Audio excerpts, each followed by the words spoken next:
tutapata matokeo vizuri sana, kwa sababu ni kwamba tunajua tunavyofanya maandalizi yetu kuelekea kwenye dabi na vile vile tunavyoongea na wachezaji wetu. Kwa hiyo naamini nyinyi mmeona mpira, mmeangalia wachezaji jinsi wanavyocheza, na wachezaji wazuri. Kwa hiyo naamini watafanya kitu, tutapata matokeo. Nikirejea kwa maneno ama nikimnukuu Baraka Mpenja, wakati mechi inaendelea alisema kwamba mshambuliaji bora anapewa mpira, hapewi muda.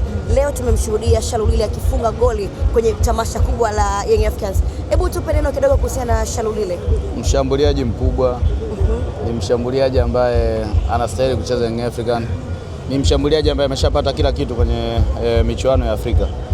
Kwa hiyo naamini kuna kitu atakuja kutuongezea na sisi kwa ajili ya kuzidi kusogeza juu kwenye michuano inayofuata kimataifa. Unawaambia nini mashabiki ambao wametoka hilo wakiwa na nyuso za huzuni? Hakuna huzuni yoyote, lilikuwa tamasha la kilele cha wiki ya mwananchi, tumeshalimaliza. Kwa hiyo niwaombe kabisa, kesho Jumatatu wapumzike, Jumanne mimi mwenyewe nitaiongoza timu kuelekea Zanzibar. Mimi ndio mkuu wa msafara.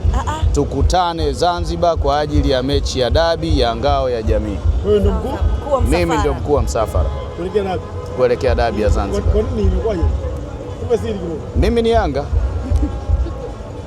Au kuna kingine? Wewe unahisi mimi sio Yanga? Tunajua ni Yanga. Tunajua ni Yanga. Kwa hiyo mimi ni Yanga, kwa hiyo naiongoza timu Zanzibar. Kalume, kitendo cha kusema mimi ndio mkuu wa msafara maana yake ni kuwahakikishia wananchi kwamba timu tunaipambania vilivyo.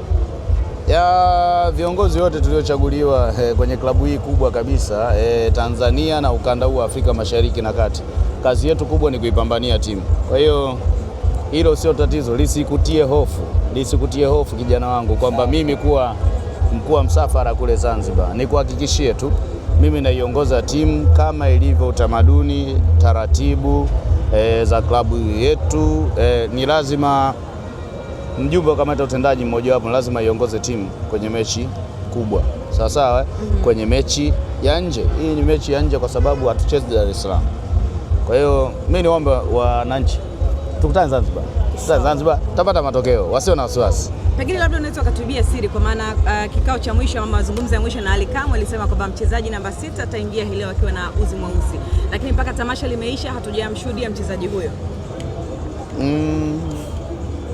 Mimi nadhani wanayanga wewe pole, dirisha halijafungwa, lakini kuna surprise itakuja kutokea kabla dirisha halijafungwa. Tafsiri yake usajili bado haujaisha.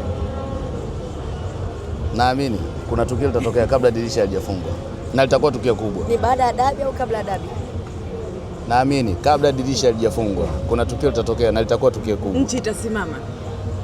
Sijajua, nchi haiwezi kusimama. Nchi haiwezi kusimama kwa sababu nchi ina mambo mengi. Serikali inafanya vitu vyake, wananchi wana biashara zao.